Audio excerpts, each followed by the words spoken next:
Hello, everyone. I'm Elena, and I am absolutely delighted that you've chosen to spend your time with me today for what will be our most ambitious and rewarding lesson yet. In this special extended masterclass, we are going to explore the beautiful, creative, and sometimes confusing world of idiomatic expressions. Think of idioms as the secret code of native speakers.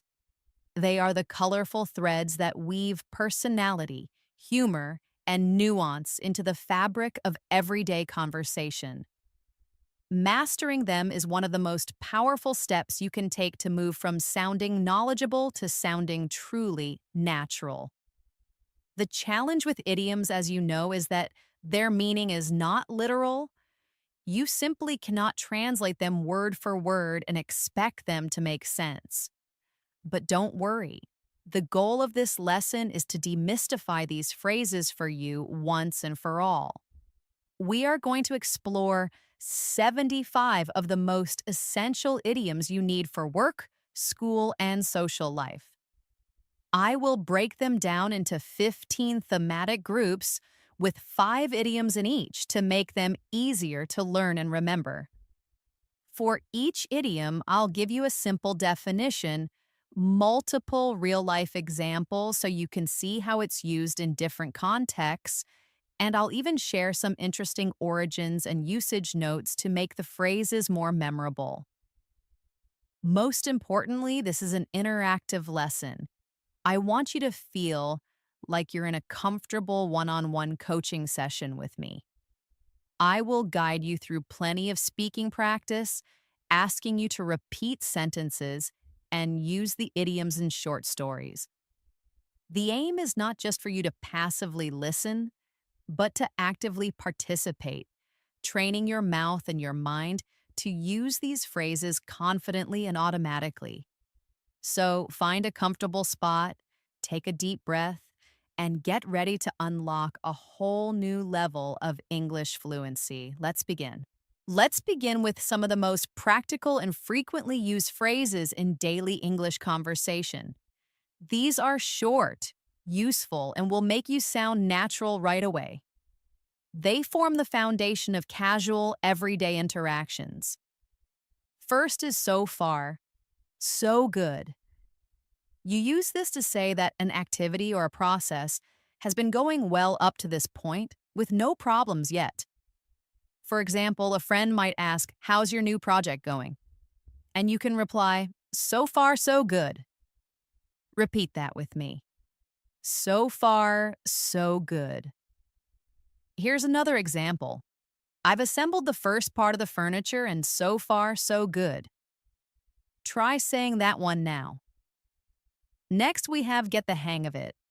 This means to learn how to do something or to understand it after practicing for a while. It implies a process of gradual understanding. For instance, learning to drive was difficult at first, but I think I'm starting to get the hang of it. Repeat that sentence. I'm starting to get the hang of it. Another example. This new software is complex, but you'll get the hang of it after a few tutorials. Practice that one.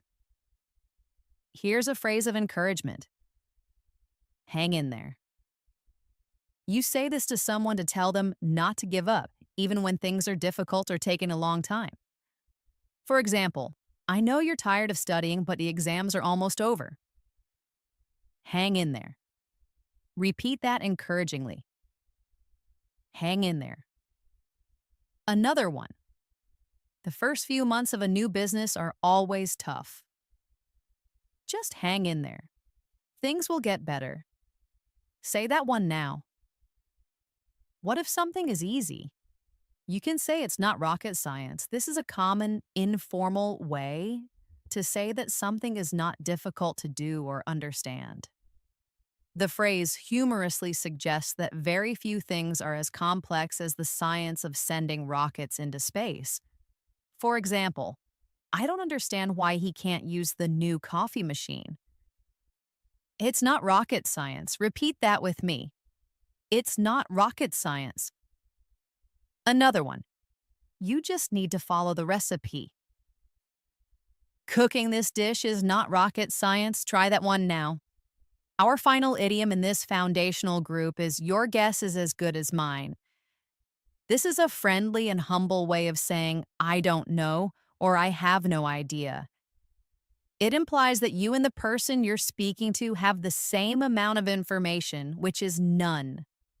For instance, someone might ask, what time will the bus arrive? If you don't know, you can say, your guess is as good as mine. Repeat that phrase, your guess is as good as mine. Another example, why did she suddenly leave the party? Your guess is as good as mine. Say that one now. Now for a quick speaking practice with these phrases. Imagine you are talking to a friend about learning a new skill like playing the guitar. Listen to this little story. My friend asked me how learning the guitar was going. I told him, so far so good. The chords are difficult, but I'm starting to get the hang of it. He said, that's great. Just hang in there. Then he asked me a technical question about music theory, and I had to say, your guess is as good as mine. He laughed and said, don't worry, I'm sure it's not rocket science.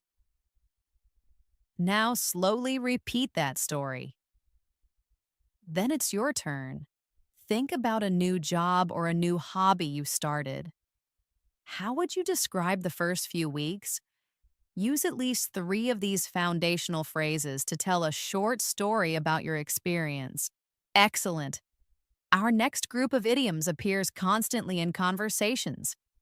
They are the social glue that helps interactions flow more smoothly, making them more dynamic and expressive. Let's start with a fun one. Speak of the devil.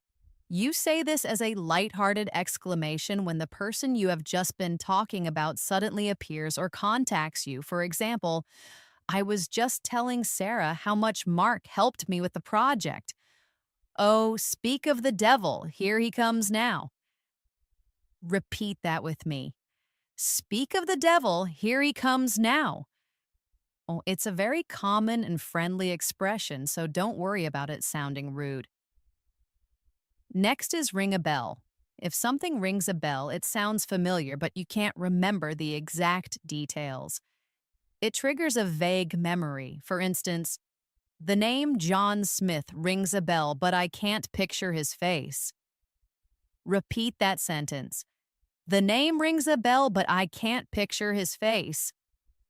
Another example. The title of that movie doesn't ring a bell. Are you sure I've seen it? Try that one now. Here's an idiom for starting conversations in a new group. Break the ice.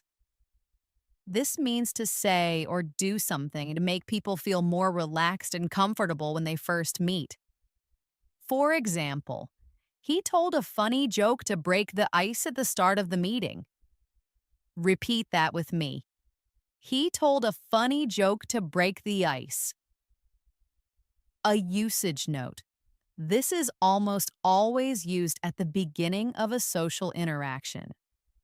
You might say, let's play a quick game to break the ice before we start the workshop. Say that one now. What if you're in a conversation where one person is talking nonstop? You need to get a word in edgewise. This phrase describes the frustrating situation where you cannot find an opportunity to speak because someone else is talking so much. For example, my aunt talks so fast that it's impossible to get a word in edgewise during our phone calls. Now you try it. It's impossible to get a word in edgewise. Here's another one. The debate was so intense, neither candidate could get a word in edgewise while the other was speaking. Repeat that with me. Our final idiom here is a penny for your thoughts. This is a charming and gentle way to ask someone what they are thinking about, especially when they are quiet or look pensive. For example, you've been very quiet for the last 10 minutes. A penny for your thoughts? Repeat that gentle question. A penny for your thoughts. It shows you care about what is on their mind. Another example. He looked out the window with a distant expression, so I offered him a penny for his thoughts. Try that one. Time for our second practice story. Listen to this scenario about a networking event. It was my first time at the conference and I didn't know anyone. I decided to break the ice by complimenting someone's tie. We were talking about our old boss, Mr. Henderson, when suddenly he walked by. I laughed and said, "Speak of the devil." Later, a woman's name came up, Maria Petrova. I said, "That name rings a bell." My new friend was telling me a long story and I couldn't get a word in edgewise. After he finished, I noticed my other colleague was very quiet. So I turned to her and said, "A penny for your thoughts?" Now slowly repeat that story. Then create your own.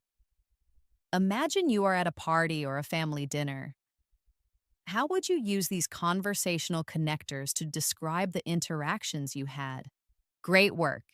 This next group of idioms is essential for showing whether you agree, disagree, or understand someone's point of view. They are crucial for effective communication in any setting. First up is hit the nail on the head. This wonderful idiom means that you have described a situation, problem, or idea with perfect accuracy.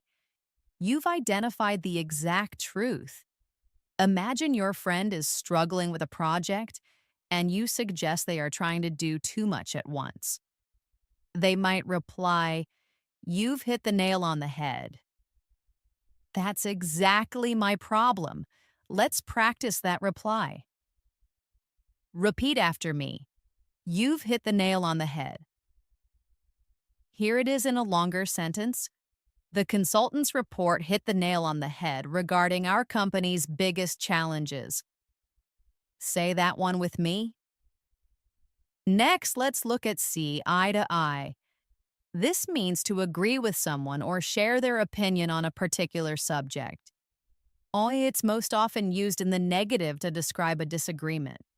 For example, my parents and I don't always see eye to eye on politics, but we respect each other.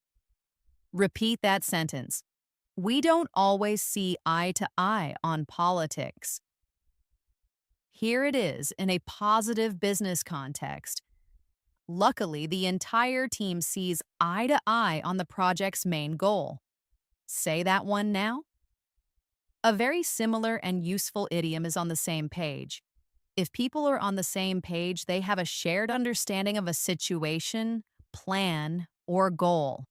It's less about personal opinion and more about shared information and alignment. For instance, before we start the project, let's have a meeting to make sure everyone is on the same page. Repeat that practical sentence. Let's make sure everyone is on the same page. Another example. My husband and I are finally on the same page about where to go for our vacation. Say that one now. Here's an idiom for deeper understanding. Read between the lines. This means to understand the real hidden meaning behind what someone says or writes, a meaning that is not explicitly stated.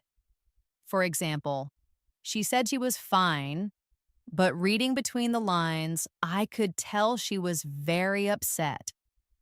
Repeat that with me. Reading between the lines, I could tell she was upset. Here is another. The politician's speech seemed positive, but if you read between the lines, you could sense a warning. Practice that sentence. Finally, what if you don't understand something at all? You can say it's all Greek to me. This is a humorous way to say that something is completely incomprehensible or unintelligible as if it were in a foreign language you don't speak. The origin comes from a time in the Middle Ages when Latin was the language of scholars, but Greek was not widely known. For example, my friend was trying to explain computer programming, but it was all Greek to me. Say that with me. It was all Greek to me. Another one. I tried to read the legal document, but the language was all Greek to me. Repeat that one now. Let's do a quick recap before our practice story. We've now covered foundational phrases, conversational connectors, and idioms for understanding. That's 15 essential phrases already. Remember how to ask what someone is thinking? You offer a penny for their thoughts. And if something is easy, it's not rocket science. Now for our practice story. Imagine a team brainstorming session. Our manager asked for ideas to improve sales. My colleague David said our advertising was outdated. The manager replied, "You've hit the nail on the head." We discussed a new marketing strategy, and it was great that the whole team seemed to see eye to eye. We had a quick meeting to ensure we were all on the same page about the next steps. The client's feedback was very polite, but reading between the lines, it was clear they were not happy. Our data analyst then showed a series of complex charts, and honestly, it was all Greek to me. Now repeat that entire paragraph slowly.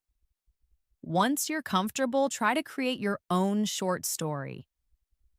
Perhaps it's about a conversation with a friend where you had to figure out their true feelings, or a meeting where everyone needed to agree on a plan. Wonderful. Now, this next set of idioms deals with sharing and hiding information. Secrets are a big part of human interaction, and these phrases will help you talk about them like a native speaker. First is the classic, "let the cat out of the bag."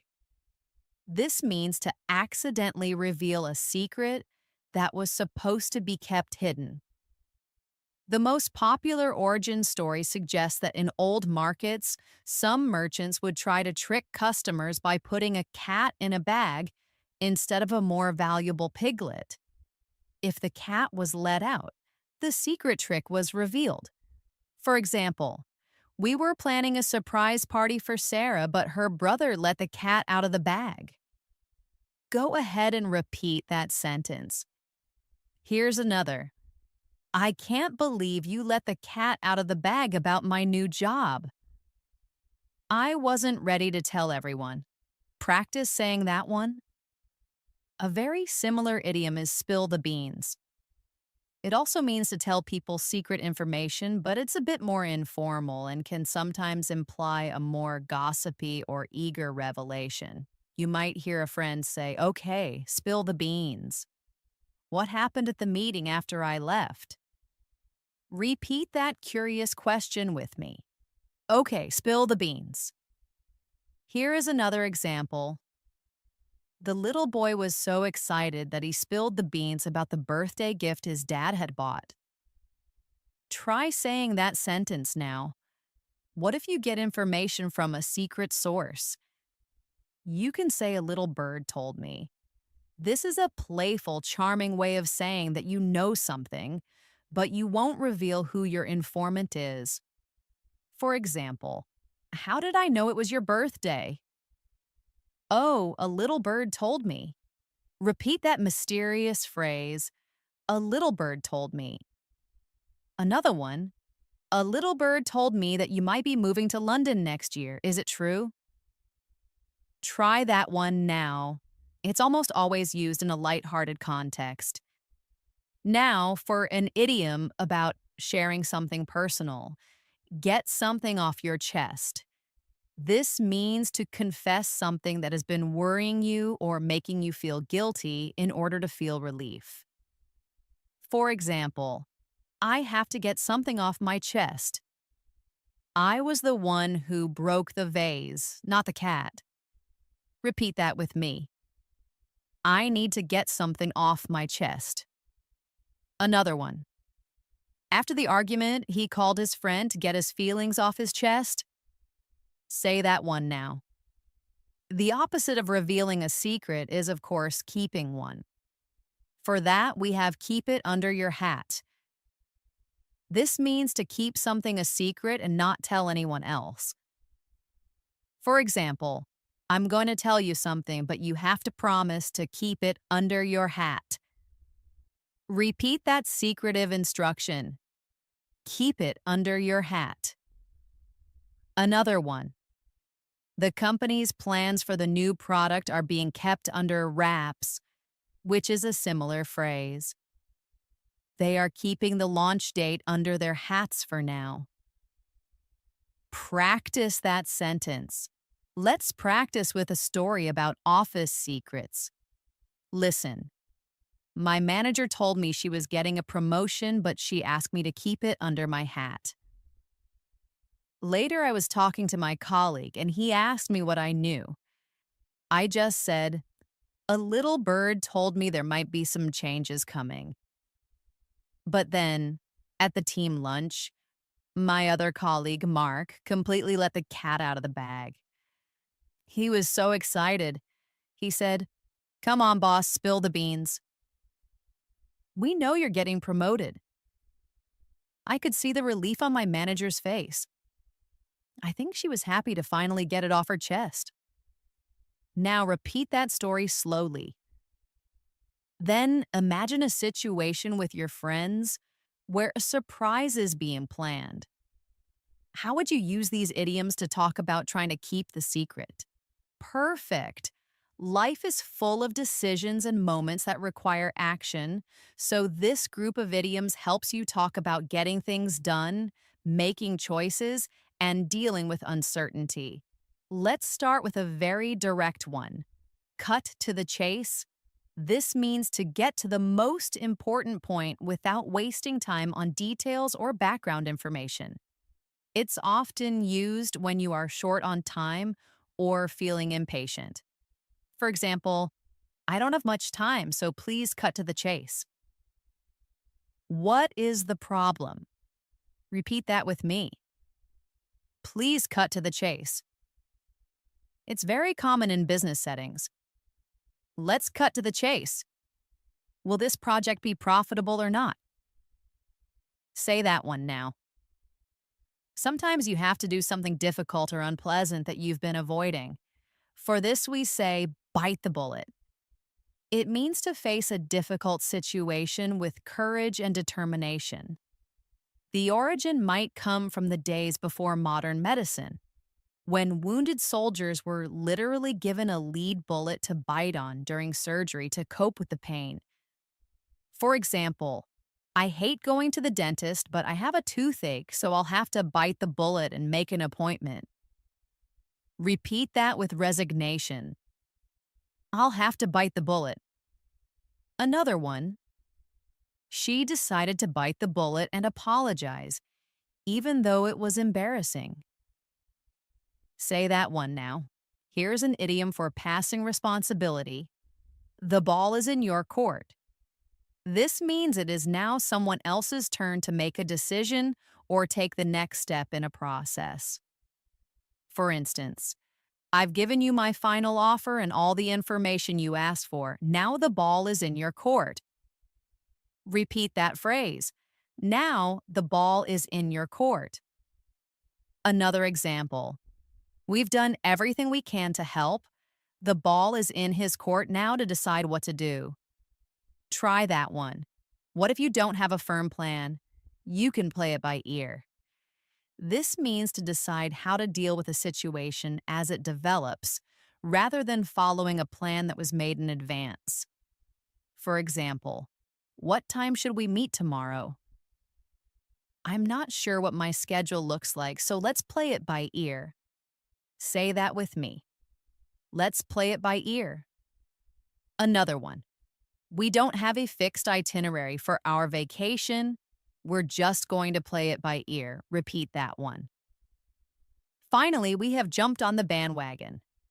This means to join a popular activity or support a popular opinion, often to be on the winning side or to do what everyone else is doing.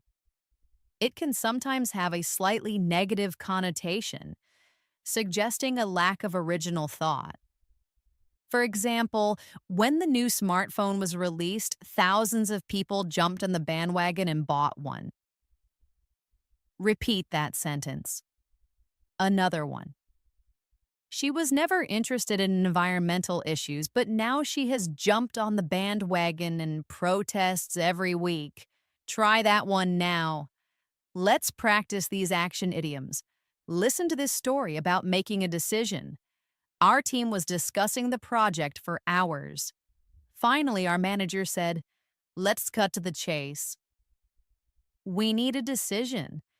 The options were difficult, but we knew we had to bite the bullet and choose one.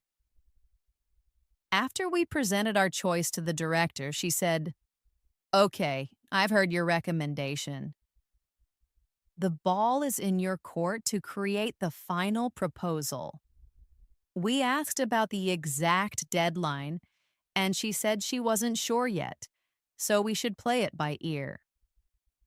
Once we announced our new direction, we noticed other departments starting to jump on the bandwagon and adopt our methods. Now repeat that story slowly. Then think about a time you had to make a big decision. Did you have a clear plan, or did you have to play it by ear? Did you have to bite the bullet and do something difficult? Fantastic. This next group of idioms is perfect for professional environments, academic settings, or any situation where you are working hard towards a goal. First, let's look at go the extra mile. This means to make a special effort or to do more than is necessary or expected of you. It shows great dedication and a commitment to quality.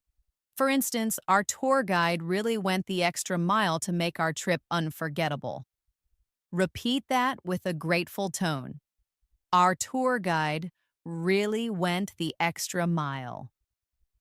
Here is a work example. If you want to get promoted, you have to be willing to go the extra mile for the team. Practice saying that one. Here is a great one for efficiency. Kill two birds with one stone. This means to achieve two separate goals with a single action. It's all about smart planning and maximizing your effort. For instance, I listen to English news podcasts while I'm jogging in the morning to kill two birds with one stone. Let's practice that. I kill two birds with one stone. Here is another example. He picked up the groceries on his way home from work to kill two birds with one stone. Say that sentence now. Next is learn the ropes. This means to learn the basics of how to do a job or perform a task. This idiom comes from the age of sailing ships, where new sailors had to learn how to handle the ship's many ropes to be effective. For example, it took me a few weeks to learn the ropes at my new job, but now I feel confident. Say that with me. It took me a few weeks to learn the ropes. Another example. We have a new intern starting today, so please help him learn the ropes. Repeat that one now. And how do you succeed in your studies? You hit the books. This is a very common and informal idiom that simply means to study very hard, especially for an exam. For example, I have a big exam on Monday, so I need to hit the books all weekend. Repeat that with determination. I need to hit the books. Another one. She's hitting the books because she wants to get into a top university. Practice saying that one. Finally, we have beat the clock. This means to finish a task successfully just before the deadline or time limit expires. It creates a sense of urgency and a race against time. For example, she had to write the entire essay in one night, but she managed to beat the clock and submit it on time. Repeat that sentence. She managed to beat the clock. Here's another. The team worked furiously to beat the clock and launch the product before their competitor. Try saying that one. Let's do our recap. We have now covered 30 idioms across 6 categories. Incredible work! Can you remember what it means to reveal a secret by accident? You let the cat out of the bag. And what if you have to face a difficult situation with courage? You bite the bullet. Now for our practice story about a new employee. On my first day at the new job, my manager told me that to succeed, I'd need to go the extra mile. I spent the first month just trying to learn the ropes. My colleague gave me some good advice. He said to take my lunch break while reading industry reports to kill 2 birds with 1 stone. Last week, we had a huge project deadline. I had to hit the books and study all the project files over the weekend.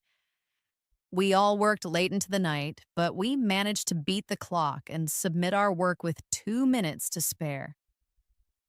Now repeat that story.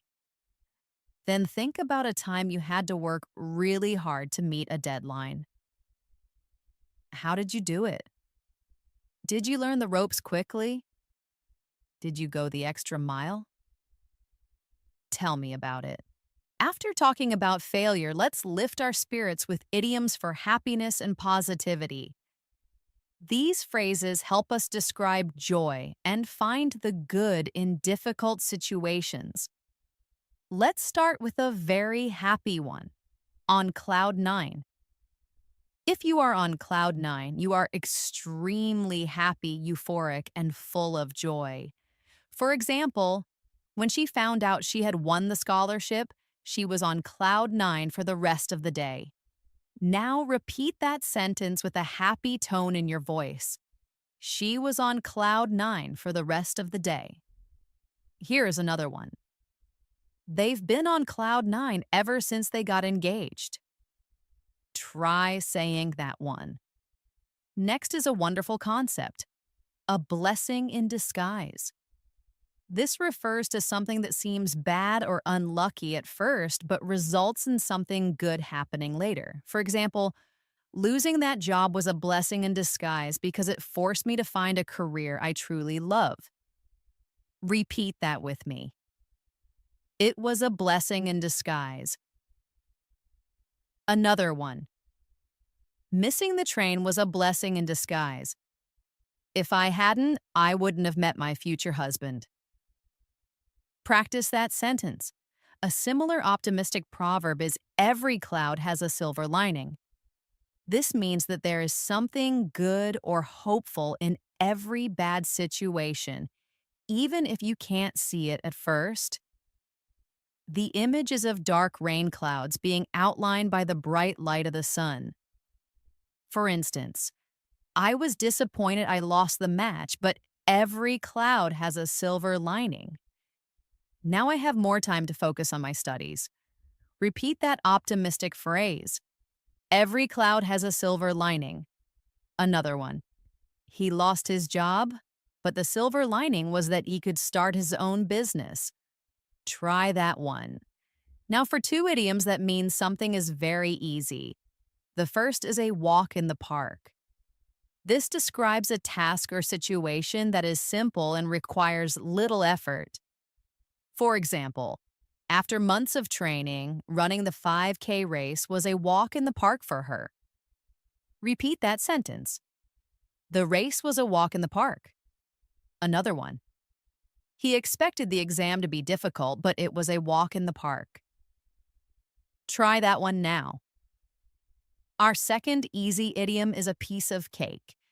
This is a very informal way to say that something is extremely easy to do. For example, I was worried about the math test, but it turned out to be a piece of cake. Repeat that with a sense of relief. It turned out to be a piece of cake. A usage note. Remember, this is very casual. You'd use it with friends, but perhaps not in a formal report. Here's another. For a professional mechanic, change in a tire is a piece of cake. Repeat that one with me. Time for our positivity practice story. Listen carefully. My friend was upset after her flight was canceled, but it turned out to be a blessing in disguise. The airline put her on a new flight the next day and gave her a voucher for a fancy hotel. She was on cloud nine. She told me, every cloud has a silver lining. The next day, getting through security was a walk in the park because the airport was so empty. She said the whole experience, which started badly, ended up being a piece of cake. Now, repeat that story slowly. Think about a time when something seemed bad at first but turned out well. How would you describe it? Use at least 3 of these positive idioms. Life has its ups and downs, and we need language for the difficult times too. This group of idioms helps us talk about sadness, feeling unwell, and dealing with the consequences of our actions. First, to describe a general feeling of sadness, you can say you feel blue. For example, I always feel a bit blue when the holidays are over. Repeat that with me. I feel a bit blue. Another one. She's been feeling blue ever since her best friend moved away. Say that one now. A stronger way to express sadness is to be down in the dumps. This means to be very unhappy, depressed, and without hope. For example, he's been down in the dumps ever since he lost a championship game. Repeat that sentence. Another example. What's wrong? You look so down in the dumps today. Practice that question. Here's an idiom for a specific kind of negative feeling. A chip on your shoulder. If someone has a chip on their shoulder, they have an angry or bitter attitude because they feel they have been treated unfairly in the past. It's like they are carrying around an old grudge that affects their present behavior. For example, he has had a chip on his shoulder ever since he was passed over for the promotion. Repeat that with me. He has had a chip on his shoulder. Here is another one. She speaks with a chip on her shoulder, always trying to prove she's better than everyone else because of her difficult childhood. Try that sentence now. If you are feeling slightly ill, you can say you feel under the weather. It's a gentle and common way to say you're not well, without being too specific. For instance, I think I'll stay home tonight. I'm feeling a bit under the weather. Repeat that with me. I'm feeling a bit under the weather. It is more polite than just saying, I'm sick. Another example. He missed school for 2 days because he was feeling under the weather. Say that sentence now. Finally, let's learn face the music. This means to accept responsibility and criticism for something bad you have done. It's about dealing with the consequences of your actions, no matter how unpleasant. For example, after he was caught cheating on the exam, he had to go home and face the music. Say that sentence with me. He had to go home and face the music. Another example. The company's CEO had to face the music when the press discovered the scandal. Repeat that one now. What an incredible effort. We've now covered 45 idioms across 9 different themes. Let's do a quick recap. What does it mean to fail spectacularly? You go down in flames. And what do we call something that seems bad at first but turns out to be good? It's a blessing in disguise. And now let's practice our latest idioms with a story. Listen. My brother has been down in the dumps this week because he made a big mistake at work and had to face the music. He's been feeling a bit under the weather too, which doesn't help. He always seems to have a chip on his shoulder about his boss. I told him it's normal to feel blue after a week like that, but things will get better. Now repeat that story slowly. Then Think of a time you or a friend felt down. Can you describe the situation using feel blue or down in the dumps? What was the reason? Did they have to face the music? Fear and nervousness are universal human emotions. These next idioms will help you describe those feelings of anxiety in a very natural and expressive way. Let's start with a very common one: get cold feet. This means to suddenly become too scared or nervous to do something you had planned, especially a big commitment. For example, the groom got cold feet on the morning of his wedding, but his best friend calmed him down.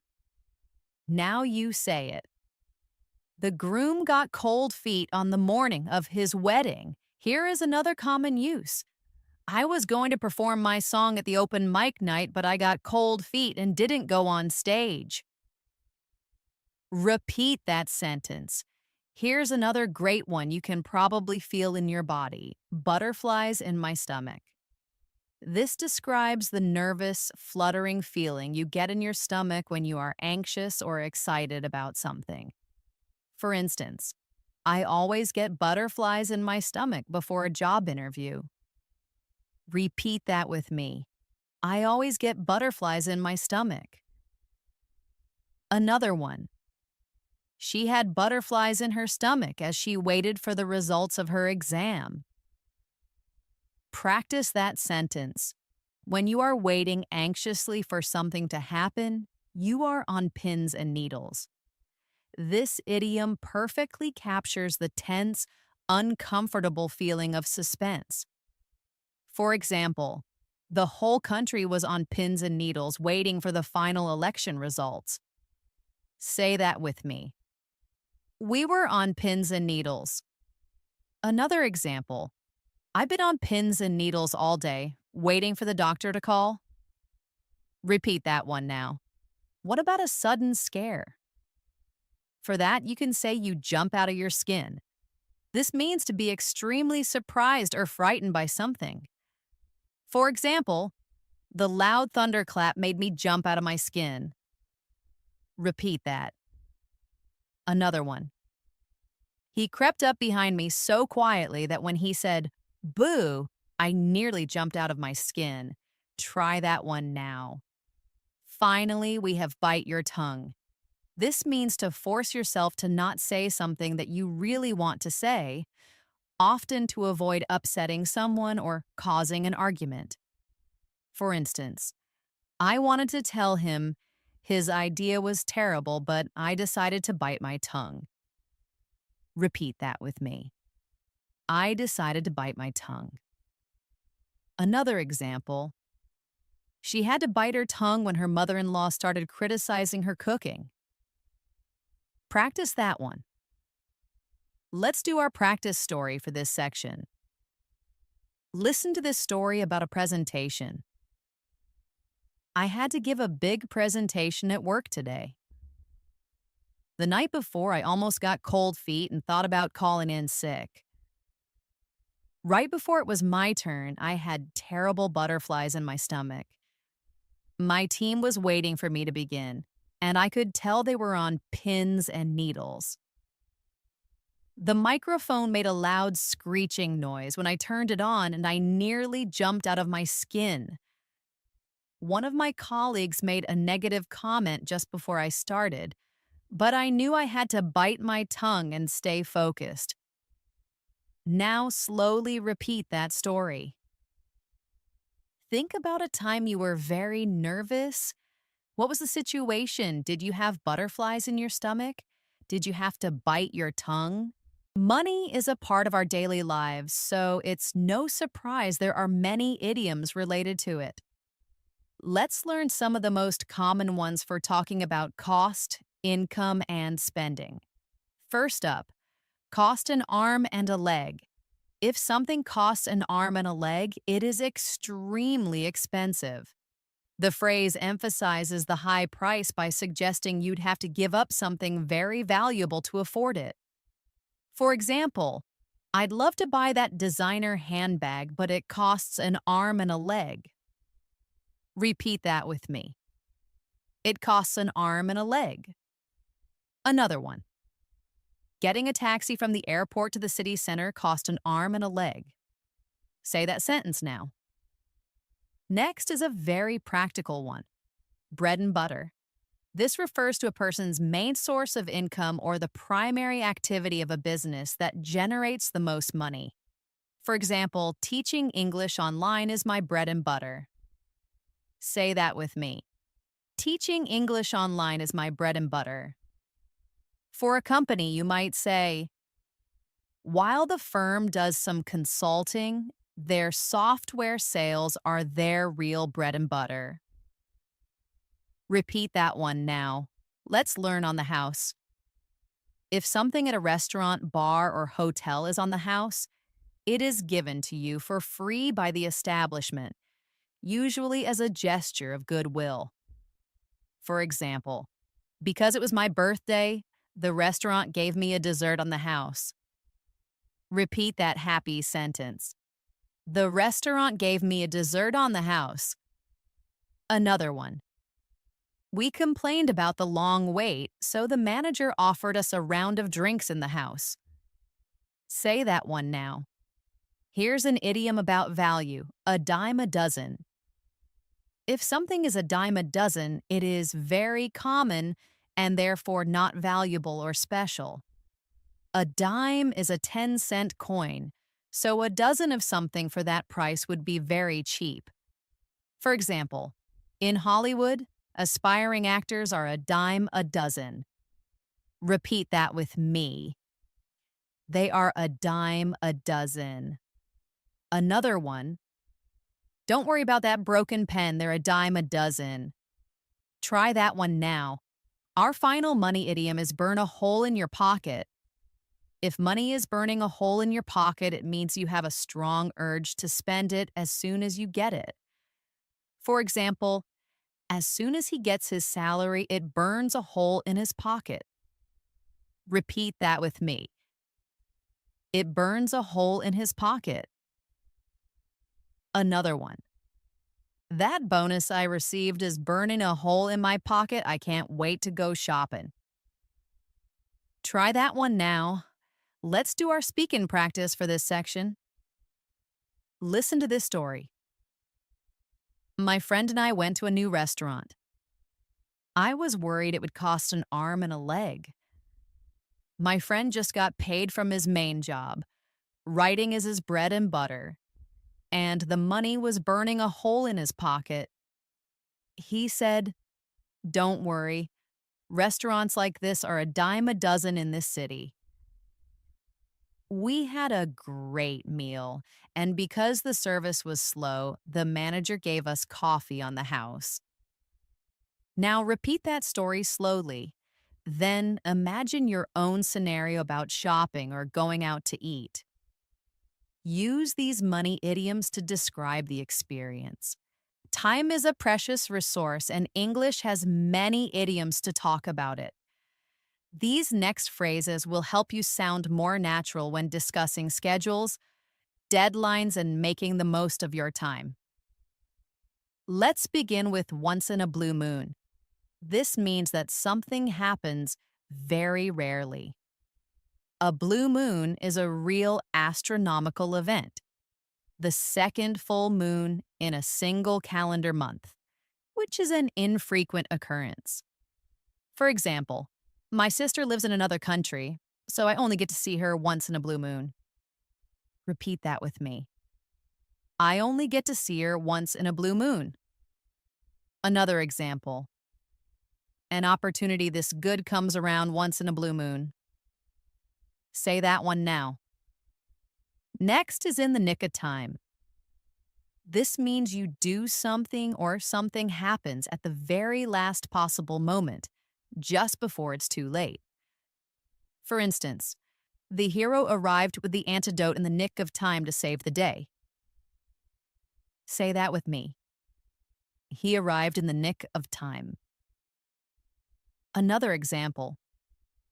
I thought I was going to miss my flight, but I got to the gate in the nick of time. Repeat that with a sense of relief. What if you're a little late? You can use better late than never.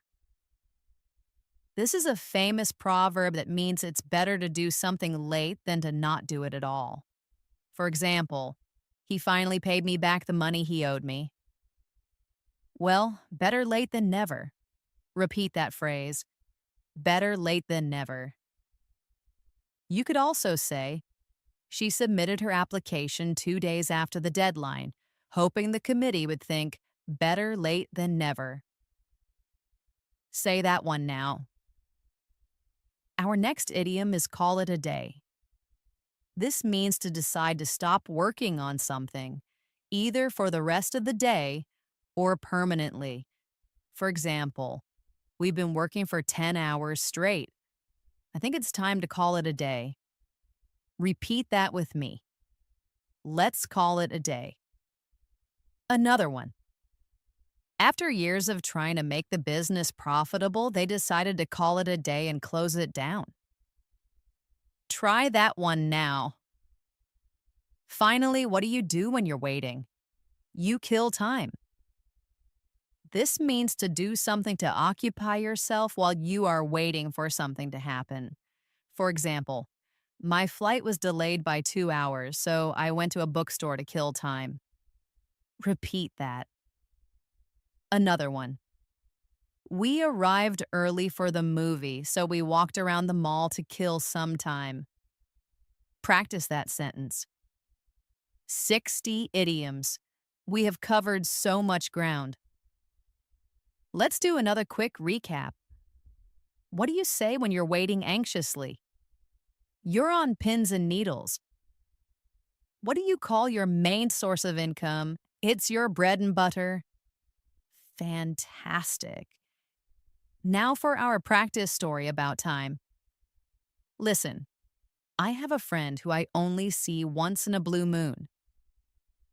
He was visiting my city yesterday, but my meeting ran late. I rushed to the train station and got there in the nick of time to see him. He joked, "You're almost late." And I replied, "Better late than never." We had to wait for his train, so we got a coffee to kill time. After he left, I was so tired that I decided to call it a day and go straight home. Now, repeat that paragraph slowly. Then create your own story about a busy day. Did you arrive somewhere in the nick of time? Did you have to kill time? Every conversation can involve agreement or disagreement. These next idioms will help you describe these situations more naturally, from staying neutral to making peace. Let's start with a neutral one. Sit on the fence. If you are sitting on the fence, you are refusing to take sides in an argument or make a decision between two options. For example, you can't sit on the fence any longer. You need to decide whose side you're on. Repeat that with me. You can't sit on the fence any longer. Another one. The manager was sitting on the fence, refusing to support either of the competing proposals. Say that one now. What if you make a problem worse? You add fuel to the fire. This means to do or say something that makes a bad situation or a conflict even worse. For example, he was already angry, and your sarcastic comment just added fuel to the fire. Repeat that sentence.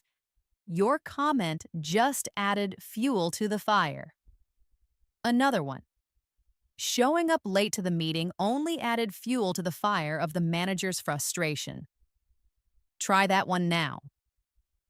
Here's an idiom for making peace. Bury the hatchet. This means to end a conflict and become friendly with someone again. This comes from a Native American tradition of literally burying weapons to signify peace. For example, after years of not speaking, the two brothers finally decided to bury the hatchet. Say that with me. They decided to bury the hatchet. Another one. Can't we just bury the hatchet and be friends again? Repeat that question now. This is a very useful phrase. Agree to disagree. This is used to resolve a conflict by accepting that you have different opinions and will not reach an agreement. It allows the conversation to move on peacefully. For example, we are never going to agree on this topic, so let's just agree to disagree. Repeat that with me. Let's just agree to disagree. Another one. After a long debate about politics, my friend and I decided to agree to disagree and talk about something else. Say that one now. Finally, what if you decide to forgive someone? You can let someone off the hook. This means to free someone from their responsibility or duty, or to not punish them for something they did wrong. For example, he was supposed to do the dishes, but he looked so tired that I let him off the hook. Repeat that sentence. Another one. The police officer gave her a warning instead of a ticket. She was really let off the hook. Practice that one. Let's practice these with a story about a workplace disagreement. Listen. My colleagues, Tim and Anna, were arguing. I decided to sit on the fence because I saw merit in both their ideas. The manager tried to mediate, but Tim's angry comments just added fuel to the fire. Eventually, they realized they would never convince each other, so they decided to agree to disagree. The manager said, "I'll let you off the hook for this argument, but next time, discuss things calmly." I'm glad they were able to bury the hatchet later that day. Now, repeat that story slowly. Then, think of a time you witnessed a disagreement. How was it resolved? Did people agree to disagree? Did someone get let off the hook? Now for something fun. Animal idioms are some of the most memorable in English. They create strong visual images that help you remember their meanings. Let's start with the elephant in the room. This refers to a big, obvious problem or controversial issue that everyone is aware of but no one wants to talk about because it is uncomfortable. For example, we sat through the whole meeting, but no one mentioned the elephant in the room, the fact that the company was losing money. Repeat that sentence. No one mentioned the elephant in the room. Here's another. He finally addressed the elephant in the room and asked why no one had been paid yet. Say that one now. Next is hold your horses. This is a friendly, informal way to tell someone to slow down, wait, and not be so impatient. The image is of reining in horses that want to run. For example, I know you're excited to start the trip, but hold your horses. We need to check the map first. Repeat that with a calm voice. Hold your horses. Another one. Hold your horses, son. Don't spend all your money on the first day of your vacation. Practice that piece of advice. Here is a wise one. Let sleeping dogs lie. This means you should not talk about a bad situation from the past that people have forgotten about because it might cause new trouble if you bring it up again. For example, I wanted to ask my boss about his mistake from last year, but I decided it was better to let sleeping dogs lie. Say that sentence with me. I decided it was better let sleeping dogs lie. Another one. They had a big argument years ago, but they are friends now. It's best to let sleeping dogs lie. Repeat that one. Here's an idiom for being wrong. Barking up the wrong tree. If you are barking up the wrong tree, you are pursuing a mistaken course of action or blaming the wrong person. The image is of a dog barking at the base of a tree, thinking its prey is there when the prey is actually in another tree. For instance, if you think I'm the one who broke the window, you're barking up the wrong tree. Repeat that with me. Another one. He spent months trying to solve the problem that way, but he was barking up the wrong tree the whole time. Say that one. Finally, let's learn when pigs fly. This is a humorous, sarcastic idiom used to say that something will never, ever happen. It's impossible. For example, do you think he will clean his room today? Yes, when pigs fly. Repeat that with a sarcastic tone. Yes, when pigs fly. Here it is in a full sentence. She said she'll pay me back the money she owes me when pigs fly. Say that one with me. Time for our animal-themed practice story. Listen, during the family meeting, the fact that no one had a job was the elephant in the room. My brother started suggesting we all move to Hawaii, and my dad had to tell him to hold your horses. My mom wanted to bring up an old family argument, but I said it was best to let sleeping dogs lie. My sister blamed me for our problems, but I told her she was barking up the wrong tree. Then my brother promised he would become a millionaire in a month. My sister replied, "Sure, and that'll happen when pigs fly." Now slowly repeat that story. Then try creating your own story using these animal idioms. For our final category, let's look at idioms that use parts of the body, but where the meanings are figurative. Learning these will make your English sound very authentic. Let's start with a positive one. Break a leg. This is a strange but very common way to say good luck to someone, especially before a performance like a play or a presentation. The origin is superstitious. People believed that wishing someone good luck would actually bring bad luck, so they said the opposite. For example, just before I went on stage, my friend texted me, "Break a leg." Repeat that with an encouraging voice. Break a leg. Next is all ears. If you are all ears, it means you are listening very eagerly and with your full attention. For instance, when he said he had some exciting news, I was all ears. Repeat that with me. I was all ears. Another example. Tell me about your vacation. I'm all ears. Practice saying that. Here's another useful one. Keep an eye on. This means to watch or take care of something or someone. For example, could you please keep an eye on my suitcase for a minute while I go to the restroom? Repeat that polite request. Could you please keep an eye on my suitcase? It can also mean to monitor a situation.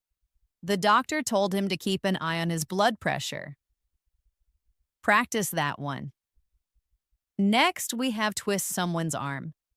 If you twist someone's arm, you persuade or convince them to do something that they were initially reluctant to do. It's usually used in a light-hearted, informal way. For example, I didn't want to go to the party, but my friends twisted my arm. Say that with me. My friends twisted my arm. Another one. She said she was too busy for dessert, but I twisted her arm and she had a piece of cake. Try saying that one. Our final idiom is give a cold shoulder. If you give someone the cold shoulder, you deliberately ignore them or treat them in an unfriendly way. For example, after our argument, she gave me the cold shoulder for a week. Repeat that sentence. Another one. I tried to apologize, but he just gave me the cold shoulder. Try that one now. This is it, our final practice story. We have learned 75 idioms. Let's practice these last 5. Listen, my sister had a big audition. I told her to break a leg. She wanted to tell me all about the character she was playing, so I sat down and told her I was all ears. While she was gone, I promised to keep an eye on her cat. I wanted her to come celebrate with us afterwards. At first, she said no, but I twisted her arm. I'm glad she did because her rival was there and tried to give her the cold shoulder, but my sister ignored her and had a great time. Now repeat that story slowly. Then create your own story about planning an event or convincing a friend to do something. We have had an incredible journey together today. You have learned and practiced 75 essential English idioms, covering everything from daily phrases and social interactions to personal feelings, success, conflict, and time. We've explored idioms with animals and body parts, and you have practiced weaving them into 15 different stories. This is a huge accomplishment, and you should be very proud. Remember, learning idioms is like learning a new dance. At first, it feels awkward, but the more you practice the steps, the more natural and fluid you become. My best advice to you is to start small. Don't try to memorize all 75 at once. Choose just 3 to 5 idioms from today's lesson that you really liked. Try to use them in a conversation this week or write them down in a sentence. The more you actively use them, the more they will become a permanent part of your vocabulary. Start listening for them in movies, TV shows, and songs. You will be amazed at how often you hear them now that you know what to look for. Thank you so much for your focus and dedication throughout this long lesson. Your commitment to improving your English is truly inspiring. If you found this masterclass valuable, please make sure to subscribe to English in Moments so you never miss another lesson. Your support is what allows me to keep creating this content for you. Don't forget to give this video a like and share it with other English learners who could benefit from it. Keep practicing, stay curious, and remember that every small step you take is a step towards fluency. Thank you once again for joining me. I'm Elena, and I can't wait to see you in our next lesson.